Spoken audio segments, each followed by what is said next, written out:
A society without cheer and humor will not have a bright future. Little emotional there. Woo! Stay tuned. ことができた。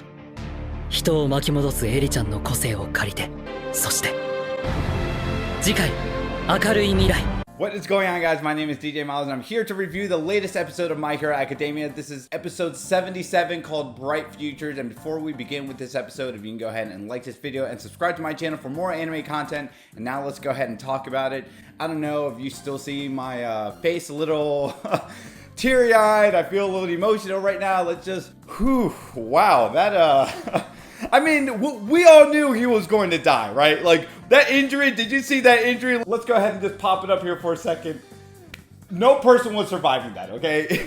He was going to die, but that still doesn't negate that last sentence he just said to Mirio, of all people. I mean, listen, I know Sir Nighteye and All Might kind of had a falling out, and All Might just didn't want to see him because he just didn't like that he was projecting his quirk onto All Might, and he just didn't want to be a part of that. But I do like Sir Night-Eye's final words coming to Mirio, saying, "I'm sorry I used you as a vessel." I mean, he didn't tell him personally, but he was thinking that. And he used his quirk one final time to touch Mirio's face. And of course, he's going to have a bright future because let's be real, when Lemillion became quirkless, there is no goddamn way that you poise someone to be this cool and to be this awesome like Deku for him to just be quirkless for the rest of this story going forward, especially considering they just started giving us the bits and pieces of Mirio and who he is as a person, right? It just makes no sense to me on a narrative level that he was going to just be quirkless going forward, but I don't know, that's yet to be determined.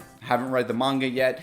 And I think it also goes without saying too, no story can be as powerful as or effective if no one or if none of these pro heroes suffered grave injuries. I know Aizawa was telling Deku and all of us again that, okay, there's people who have broken bones, someone got a broken face, Kirishima is best boy, etc., etc. But someone had to die. Someone had to die, and someone of great importance had to die. Listen, I'm sure we all would have been emotional if Vacuum died, right? I would have been bawling like a baby if Kirishima died. But whose plan was this in the beginning, and who ultimately had their start, middle, and end? Sir Nighteye, right? I mean, he started this arc with saying the future can't be changed no matter what happens, but if you have enough resolve, which we saw everyone pulling their own weights. That's why I think Kirishima's hit me the hardest and why I was just crying after that episode. If you have enough resolve and you just have no doubt in your mind that you can change the future no matter what people tell you, you will come out on top. And I think that's such a beautiful message that they gave us in this whole arc. And just to prove Sir Nighteye wrong and just, yeah, people, I mean, please just go out and succeed and do what you want. And because we see Sir Night-Eye's philosophy change at the very last second, his arc is completed. So pour one out for Sir Nighteye. Despite me knowing that he was going to die, it was still very emotional. I do like how he got closure with All Might, but I think personally what happened or the conversation he had with Mirio hit me the hardest because Mirio was going in there crying and wow, I'm getting emotional again thinking about it, that he became the best person that he became because of Sir Night-Eye's teachings, and I thought that was, wow, such a beautiful message all around. So, I am getting emotional again. I apologize, but let's talk about the rest of the episode here. So, I was really excited thinking Overhaul, despite him losing, I love Overhaul's resolve and why he wanted to succeed. I mean, we gotta give it up for Overhaul one more time. Standing ovation, give it up for him. I absolutely loved it. And I was thinking, oh man, it would just be so great to see him return in the near future.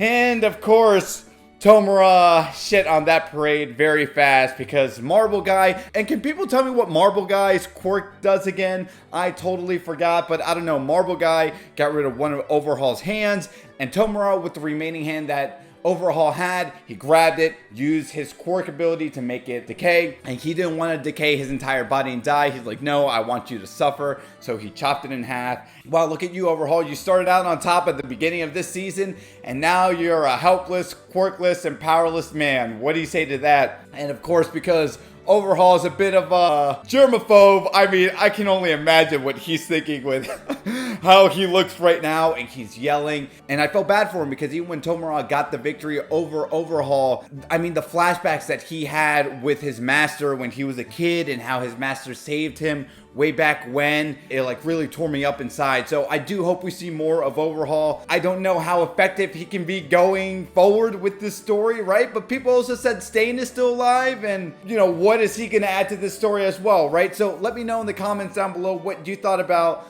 Tomura getting the victory over Overhaul. I was not a fan of it, but of course we have to poise this guy up because he's the main antagonist over all of this, right? Which kind of annoys me when you think about it, because Overhaul was just such a fantastic villain all around from start to finish. And even though we saw Deku and Eri beat Overhaul in last week's episode, I love how even Overhaul's resolve at the very end, when he was unconscious, he tried to stick his hand out to Deku and Eri saying, nope, nope, nope, not today. So give it up for Overhaul. Fantastic villain all around. I just loved what he brought to this. Such a nice change of pace too than the typical I'm angry Tomura. Oh, I also quickly wanted to mention, because now we are going to see the League of Villains do something in the upcoming episodes. I never saw the Pro Hero before, and maybe it was his debut of Snatch.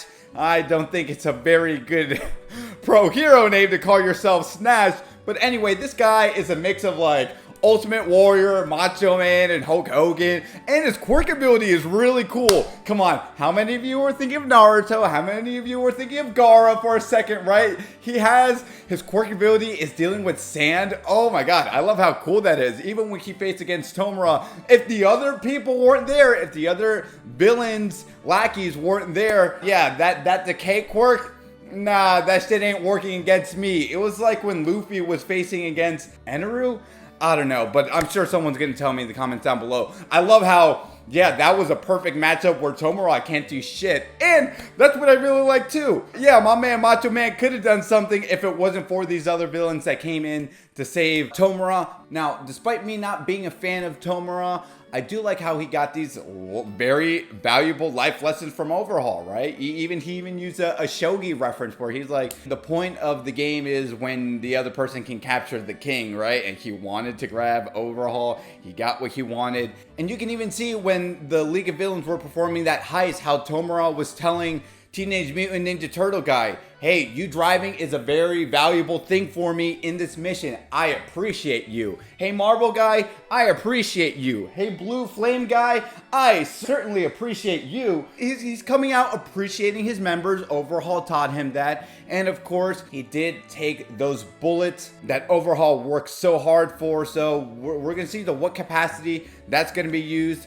But yeah, basically that was it for the episode. So we know it was going to be a calmer episode. It was called Bright Futures. And how did the episode end? Very poetic to me, with Sir Nighteye saying Bright Futures at the end, looking at Mirio. I thought that was definitely the emotional punch of this episode. It's sad to see him go, but someone had to go out because I don't think it would have been as effective. I know Lemillion is to be determined, is to be left determined right now, but I think that's also a foreshadowing. You see what I did there? A foreshadowing from Sir Nighteye to all of us that, yeah, you guys like Mirio. I like Mirio too. He's going to come out on top. But guys, let me know what you thought about this entire arc so far. Overhaul's arc has come to a close. What were your favorite moments? Overhaul was just such a fantastic villain to me from start to finish. Definitely the emotional punch of the episode was when Kirishima went Kaioken times 100. I mean, I absolutely cried, and that was still my favorite moment. Kirishima is still my favorite person in this entire season. And what were some of the things you didn't like so far with the overall arc? Don't forget to like this video, subscribe to my channel for more anime content down the road. My name is DJ Miles, and as I always say, to be continued, take care.